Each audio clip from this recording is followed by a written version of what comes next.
Thanks for watching. In this video we're going to look at an overview of Azure Application Insights. I'll be discussing App Insights in general, but with a focus towards software development. Before we get into App Insights itself, let's talk about monitoring in general. Why would you want to monitor your software? There's a number of reasons. Logging. This is the absolute basic level. You might want to output data from your program so that you can, for example, see what a particular variable or setting was at a specific time. Ever seen code like this? The next facet of monitoring is tracing. This allows you to follow the flow through your program. Which methods or endpoints are getting called and when.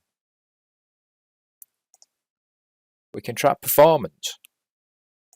We can also detect when issues are occurring before the user does. We can also correlate tracing and logs across a distributed system in a single place. Finally, we can aggregate logs. Okay, so what is Application Insights? Well, it's a service under the umbrella of the Azure Monitor. It provides the ability to monitor the performance of your application. You can add logging, for example custom messages, along with tracing. That is what the flow through your app is. You can track the dependencies of your app, for example services that your app calls, when it calls out to databases, external APIs and so forth. It gives you visibility on the availability of your application. And finally, you can alert on pretty much all of that. Okay, so we've spoken about Azure Application Insights, which this video is about, but what are the alternatives? There are some possible alternatives. This list doesn't include libraries such as Log4Net that perform some of the same functions, but not all. New Relic, Datadog, Prometheus, and Splunk are some of the popular alternatives to App Insights. So the question is, why would you use Application Insights? Well, it's a Microsoft technology, so it integrates seamlessly into Azure services. There's a fairly low barrier to entry, especially if you're already using Azure. App Insights can take distributed logs and collate them centrally. It's also a very popular option for logging, which means that there's lots of support from Microsoft and from within the community. Finally, App Insights has been around for a while, so it's tried and tested. Okay, let's see a quick demo. So this is the overview screen of Application Insights. As you can see, this is an existing Application Insights implementation for an application that I've written. We'll have a look at that application shortly to test the Application Insights and where it logs to. On this initial screen, you've got an overview. You can see that the failed requests, the server response time, server request and availability are all in this one blade. For the purpose of getting some more information, this isn't a well-used app, so I'll just increase the time frame for 30 days. As you can see, we've got some failed requests in the last 30 days. The server response time is running somewhere between 50 and 150 milliseconds. The server requests are sort of hovering between 200 and maybe 400. And the availability is looking pretty good.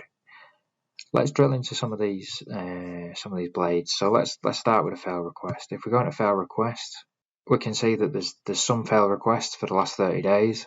As with most of the Application Insight blades, you can drill into this information. So if you just drag across a particular time frame, it'll zoom into that time frame for you. You can see here on the right hand side that I'm getting some 404s and 405s.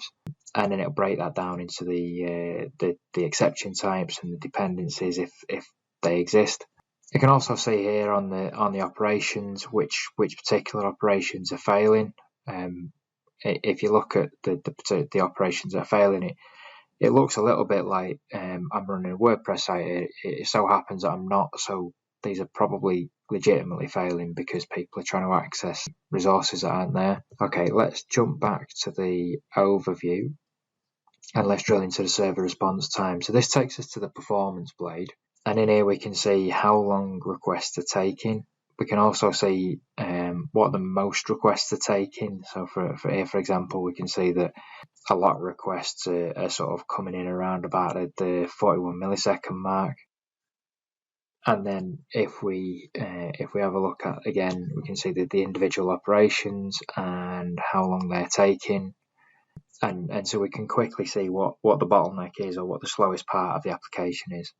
We can also drill into the samples.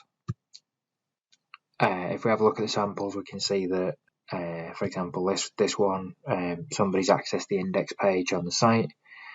I should be able to see from that how long it's taken them to access the index page, and a breakdown of the individual parts of that transaction. Let's return to the overview blade. So server request also takes you to the performance blade, so I'm not going to drill into that because we've just had a look at it. So we'll go back, and availability takes you to the availability blade. The availability blade basically allows you to create custom availability checks. Here I've got one called is site down, and that just basically calls the site from various locations to see that it's still up. I won't drill into the specific samples because it's just a call to see if it's up, but you can here, for example, add a test, your own test, to say whether or not your site's up. You give it a name and a URL to test, and then you tell it how frequently to test. Okay, let's jump back to the overview blade, and let's see if we can have a look at some of the other aspects of application insights. Let's start with application map, which is a very interesting one. That will literally draw you a map of your application and its dependencies. You can navigate through and you can see how long things have taken in the dependencies. Like if you're getting a particularly slow call to a particular dependency, you can have a look at that, or you can just see a general map of your application over the last n number of days or hours. So there I've increased it to 30 days, and as you can see, it's a slightly more complex map over the last 30 days. Let's jump over to live metrics. Now, live metrics should give us an instant view of what's happening in the application. As you can see at the minute, nothing's happening in the application, so we'll jump to the application. This is the application that it's checking. I'm just going to do a search here. I'm going to search for test. We've got a couple of things on test, and let's have a look at. Let's have a look for. I can see GitHub's there, so let's have a look at GitHub. That's brought up a list of GitHub libraries that are in this search engine. Okay, so if we go back now, we can see that that's had an impact, and that these requests have come through in real time.